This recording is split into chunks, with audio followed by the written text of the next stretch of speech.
proven tip on how to beat tall, rangy fighters, just like Alexander Usyk. Now, when Usyk boxed Joshua, Usyk is a shorter fighter, he's a short heavyweight boxer, but how did he manage to win? And he won with a tactic that's completely opposite to what you're told. Instead of pressurizing Joshua, he stayed on the outside. He couldn't touch Joshua, but Joshua also couldn't touch him, so he's in his guards.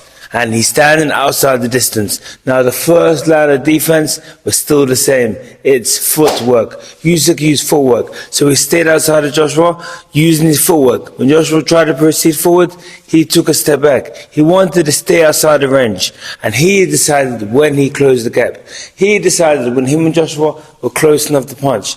But this is how he did it. He used the second line of defense. He used feints and fake punches. Now when you feint, you can also fake a punch. He'll be faking punches, using his lead hand to try to measure Joshua. He's trying to measure Joshua. And then when Joshua falls for the feint or when Joshua was unaware, he used his footwork to step in close and strike him. I'm going to give you a visual representation of what Usyk was doing right now. Look, I'm outside the distance. I can't touch my opponent. I'm outside, but he can't touch me also. Now, you're going to have to be quite fit to use this style of boxing. I'm just going to put that in there quickly now. So, I'm using my foot. I'm bouncing around, dipping. I'm faking. Now, when my opponent's unaware, I'm going to step in and strike. And then he steps out of range before they can hit him back. And then he's boxing from the outside. And that's how shorter fighters can box from the outside. They have to use feints so the opponents won't detect when they're going to step in and strike, and then they come out.